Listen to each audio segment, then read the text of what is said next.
विरोधकांनी राज्यात वाळू विक्री धोरणावरून महसूल मंत्री राधाकृष्ण विखे पाटलांची कोंडी करण्याचा प्रयत्न केला।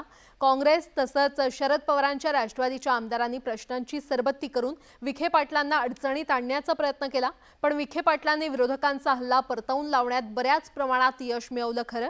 मात्र वाळू धोरणातील अनेक त्रुटी या चर्चेत उघड झाल्या। सभागृहात त्यावर जोरदार चर्चा झाली। की सन्मान्य मंत्री महोदयांनी पण हे कबूल केलेलं आहे की हे वाळू धोरण फसलेलं आहे म्हणून। अध्यक्ष महोदय, एवढा हायदोस या ठिकाणी झालेला आहे। आपण 600 रुपयांनी घरकुलाला आपण वाळू देत होतो, तर मूळ मागच्या काळामध्ये ते तसं होतं।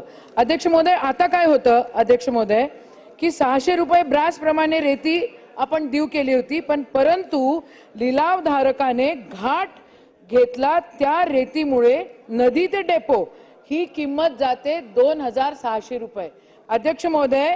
आणि त्यात वाळूचा खर्च वेगळा आपण जर काढला तर 6000 चा वर खर्च त्या ठिकाणी घरकुलामध्ये 6000 च्या वर ब्रास तेवढा खर्च होतो। अध्यक्ष महोदय, या धोरणाला आपण फसवा म्हणणार की नाही म्हणणार? अध्यक्ष महोदय, मी अतिशय स्पष्टपणे या अगोदरच सांगितलेलं आहे की याच्यात काही शासनाला प्रतिष्ठित प्रश्न करायचा नाही आहे।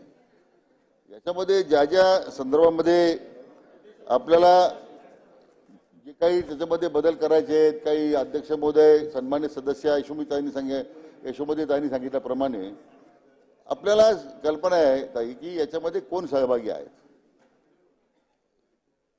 त्याच्यात कोणाचे संबंध आहेत, कोण राजकारणी आहेत, कोणत्या पुढाऱ्यांचं त्याला संरक्षण आहे। आता ही यादी वाचून दाखवायची का आपण? अध्यक्ष महोदय, माझी विनंती एवढीच आहे की काही इथं सभागृहातल्या प्रत्येक सन्मानित सदस्याला माहिती आहे का हा व्यवहार कसा चालतो, याच्यात कोण कशा पद्धतीने व्यवहार केले जातात। आणि अध्यक्ष महोदय, म्हणून माझी विनंती एवढीच आहे की मी विनंती केलेली आहे की आपण आम्हाला सूचना करा। धोरण फसलं असं नाहीये, प्रयत्न केला आपण। अशाच आपल्या याच्यात धोरण जाहीर केलं होतं की ज्यामध्ये घाटांचं अध्यक्ष महोदय नवीन घाट त्या ठिकाणी ऑक्शनच्या दृष्टिकोनातून काढून एक रेतीचं चांगलं धोरण की ज्याच्यामध्ये शासन एका फिक्स दरामध्ये 600 रुपयाच्या ब्रासच्या दरामध्ये विकलं जाणार।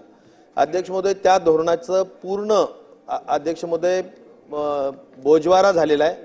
कुठेही काहीही अध्यक्ष महोदय त्या धोरणाप्रमाणे काम होत नाही। मी माझ्या मतदारसंघाच्या दृष्टिकोनातून सांगेल की अध्यक्ष महोदय एक घाट काढला, पण तो अक्षरशः अर्धा तास 1 तासासाठी फक्त अध्यक्ष महोदय त्याचं ते ठराविक लोकांसाठी तेवढी विंडो ओपन केली जाते, तेवढे लोक भरतात की पुन्हा ते बंद होऊन जातं, कुणाला भरल्या जात नाही।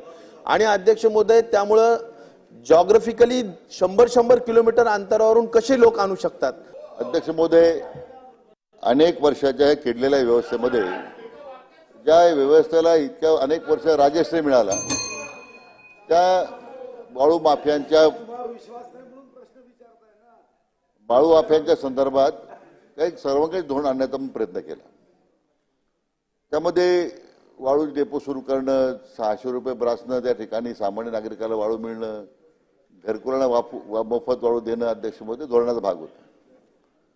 परंतु या सगळ्या व्यवस्थेमध्ये अनेक वर्षाचा माफियांचा त्याच्यावर जो काही प्रभाव होता, हे धोरण कसं फसेल या दृष्टीने काहींचे प्रयत्न सुरू राहिले अध्यक्ष महोदय। आणि मान्य करतो की निश्चितपणे याचा सामान्य नागरिकांना त्रास झाला, याची मी काय नाकारत नाही।